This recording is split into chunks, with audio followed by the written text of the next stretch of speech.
Hello friends, नमस्कार। Friends, आपके SSC JST main exam 2023 के लिए चंद दिन ही बचे हुए हैं और इन चंद दिनों में आप किस तरह से अपने समय का, अपनी ऊर्जा का इस्तेमाल करें ताकि आप इस एग्ज़ाम में ज़्यादा से ज़्यादा स्कोर सुनिश्चित कर सकें। इसी चीज़ पर हम लोग आज के इस वीडियो सेशन में विस्तार से बात करेंगे। फ्रेंड, जैसा कि हम लोग जानते हैं कि इस एग्जाम में दो तरह के खंड है। सबसे पहला है अनुवाद का खंड और दूसरा खंड है निबंध का खंड। हम लोग निबंध के खंड पर काफी विस्तार से बात करेंगे क्योंकि यह एक ऐसा खंड है जिसमें यह सुनिश्चित कर पाना बड़ा ही मुश्किल हो जाता है कि हमने जो निबंध लिखा है वह कितने अंक अर्जित करने के लायक है। इसके लिए कई तरह के मापदंड अपनाए जाते हैं।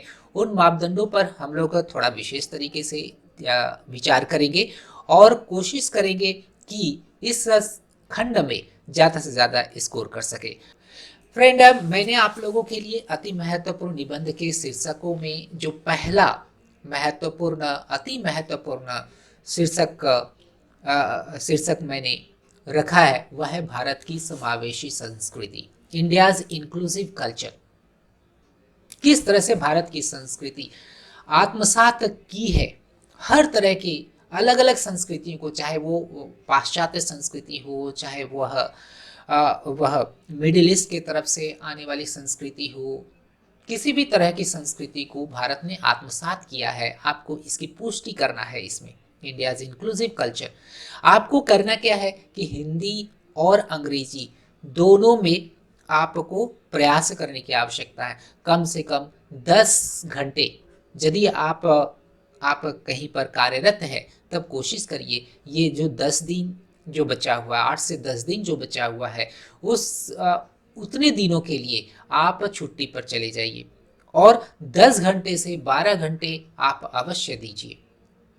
तब आप इस पेपर में बहुत अच्छा कर पाएंगे। अन्यथा यह पूरी तरह से दक्षता आधारित पेपर है और इस पेपर में आप कहीं कम ना पड़ जाएं, कहीं आपका स्कोर कम आने की वजह से आप नौकरी के लिए चूक ना जाएं, इसके लिए आपको पहले से ही सावधान रहने की आवश्यकता है। तो ये आपके लिए पहला इम्पोर्टेंट निबंध का शीर्षक है। आप इस पर लिखने का प्रयास करिए, एक बार नहीं 2 बार, वो भी समय लेकर के। कोशिश करिए कि जितने भी शीर्षक मैं अभी बताने के लिए जा रहा हूँ सारे शीर्षकों पर आप 25 मिनट का टारगेट रखिए कि 25 मिनट में मुझे इस टॉपिक को पूरी तरह से तैयार कर लेना है। इसके बाद फिर उस पर आत्ममंथन करिए। इसके बाद फिर उस टॉपिक को लेकर के आप थोड़ा गूगल करिए, थोड़े उसमें तथ्य और आंकड़े डालने का प्रयास करिए। ठीक है। दूसरा जो इम्पोर्टेंट ऐसे का टॉपिक है वह है तेजी से उभरती भारत की अर्थव्यवस्था, India as an emerging economy. यह इम्पोर्टेंट है। जैसा कि अभी हाल का रिपोर्ट बताता है कि भारत अब वैश्विक जीडीपी में भारत की का जो योगदान है वह 16% हो गया। ये आईएमएफ का रिपोर्ट है। और भी ऐसे कई तरह के आंकड़े हैं जिन जिन आंकड़ों का आपको समावेश करना पड़ेगा और उन्हीं आंकड़ों के माध्यम से आपको इस टॉपिक की पुष्टि करना पड़ेगा, इस टॉपिक को जस्टिफाई करना पड़ेगा। ठीक है। ये नहीं कि आप भारत की अर्थव्यवस्था पर आपने लिख दिया कि भारत की अर्थव्यवस्था एक मिश्रित अर्थव्यवस्था है, बस इसी पर ही आप का विचार घूमते रह गया। लेकिन यह जो फ्रेज है, की फ्रेज है, तेजी से उभरती हुई है ना, तेजी से उभरती भारत की अर्थव्यवस्था कैसे तेजी से उभर रही है, इसके बारे में आपने तथ्य नहीं दिया, आपने आंकड़ों को लेकर के इस बात की पुष्टि नहीं किया, आप इसमें अच्छे अंक की प्राप्ति नहीं कर सकते हैं। इसके बाद जो तीसरा महत्वपूर्ण जो निबंध का शीर्षक हमने यहाँ पर चुना है वह है अंतरिक्ष क्षेत्र में उभरता Bharat, India's emergency in space sector. जैसा कि हम लोग जानते हैं कि भारत का चंद्रयान 3 पूरी तरह से सफल हुआ, भारत की साख पूरे विश्व में बढ़ी।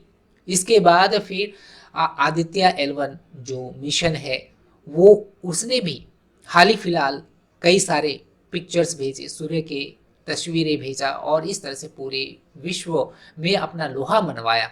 अंतरिक्ष क्षेत्र में भारत बहुत तेजी से अग्रसर है और भारत का जो इसरो है वह विश्व का के 5 सबसे बड़े अंतरिक्ष अनुसंधान केंद्रों में एक है।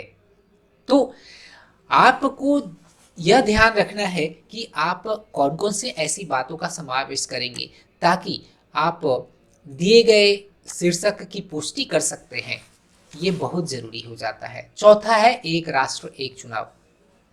यह एक महत्वाकांक्षी योजना है, बहुत इसमें चुनौतियां हैं, इस पर आम मत का बनना बहुत ज़रूरी है, तभी यह एक बड़ा कदम साकार रूप ले सकता है। एक राष्ट्र एक चुनाव, वन नेशन वन इलेक्शन। इसके बाद 5वां समान नागरिक संहिता, यूनिफॉर्म सिविल कोड। यह शीघ्र ही पारित होने वाला यह कोड है और हम लोगों के समक्ष में शीघ्र ही यह दिखेगा। क्या है समान नागरिक संहिता, इसके बारे में संपूर्ण विचार आपको रखने पड़ेंगे 500 शब्दों में, ठीक है। इसके बाद फिर देखिए कृत्रिम बुद्धिमत्ता और भारत में अर्थात आर्टिफिशियल इंटेलिजेंस इन इंडिया, कृत्रिम बुद्धिमत्ता है क्या और भारत किस तरह से कृत्रिम बुद्धिमत्ता के क्षेत्र में प्रगति कर रहा है, इसको लेकर के आपको लिखना है। ये नहीं कि आप कृत्रिम बुद्धिमत्ता अर्थात आर्टिफिशियल इंटेलिजेंस को ही लेकर के आपने बातों को लिखा और उसका भारत के साथ किस तरह से कनेक्शन है, भारत इस क्षेत्र में कितना प्रगति कर रहा है, इसके बारे में यदि हम लोग नहीं लिखते हैं तो फिर अंक अच्छे नहीं प्राप्त होंगे, ठीक है। फिर अभिव्यक्ति की आज़ादी, ये एक ट्रेडिशनल टॉपिक है, फिर भी यह अभी भी प्रासंगिक है।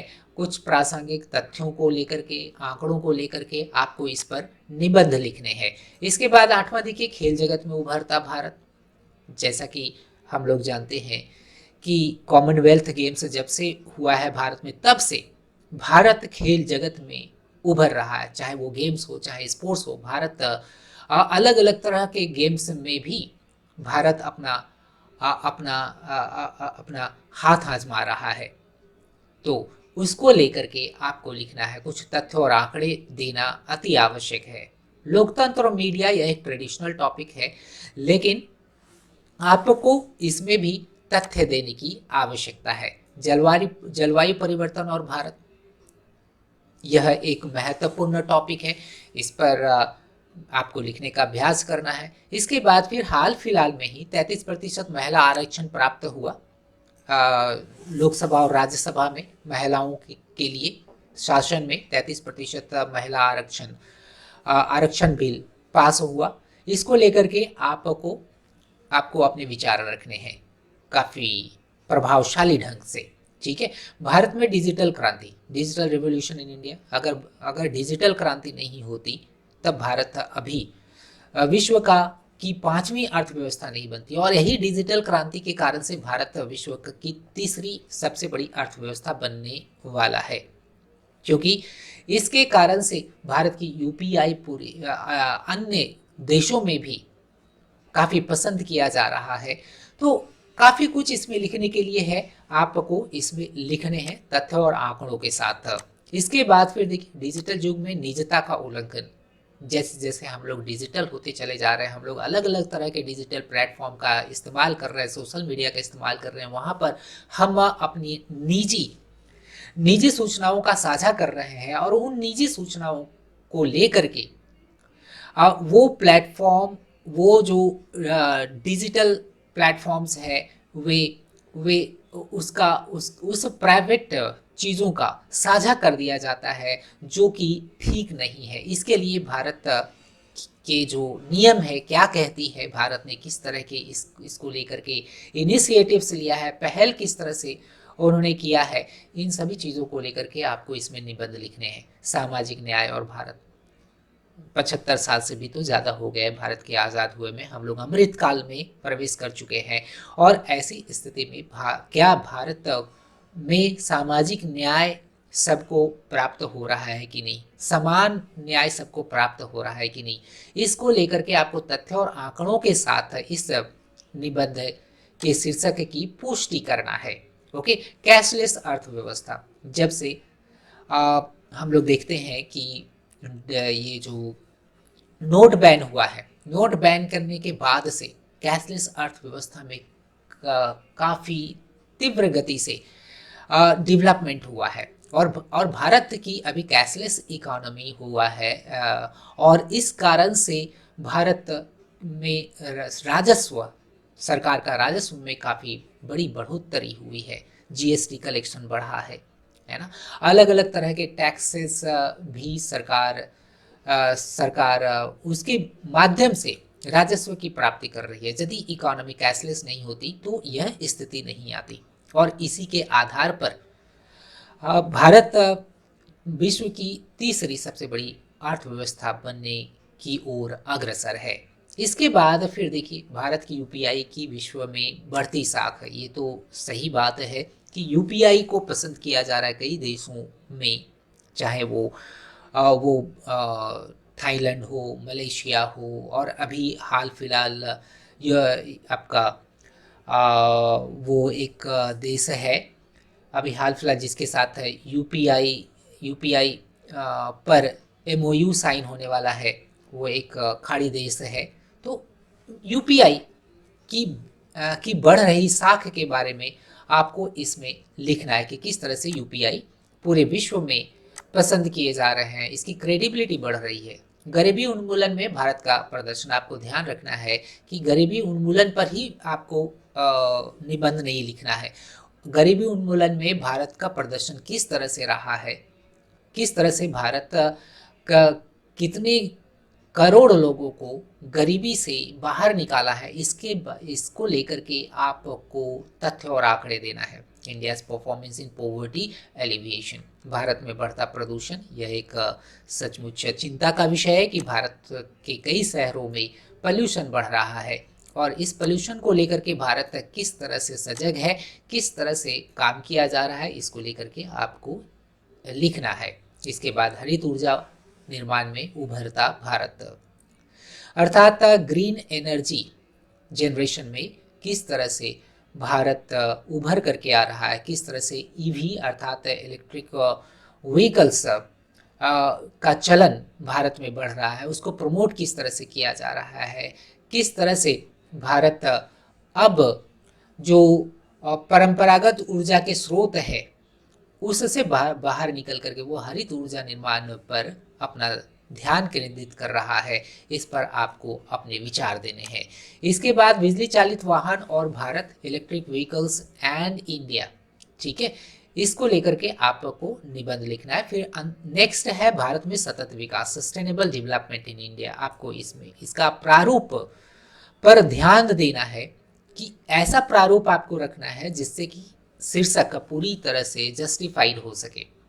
ओके, भारत में सतत विकास होता क्या है, थोड़ा सा इसके बारे में आपको लिखना है। इसके बाद भारत में सतत विकास किस तरह से हो रहा है। सतत विकास दरअसल ऐसे विकास को कहते हैं जिसमें कि किसी भी तरह से वातावरण को हानि नहीं पहुंचाया जाता है, ठीक है, उस तरह के विकास को सतत विकास कहते हैं। इसके बाद फिर देखिए, सभी के लिए आवश्यक मतदान, कंपलसरी वोटिंग टू ऑल, सब के लिए वोटिंग कंपलसरी कर देना चाहिए, क्योंकि वैसे लोग जो जो शिक्षित हैं, जैसे डॉक्टर हो गए, बड़े बड़े जो भी पद पर है लोग, उन लोग वोट देने के लिए नहीं जाते हैं, उन लाइनों में खड़े नहीं होना चाहते हैं।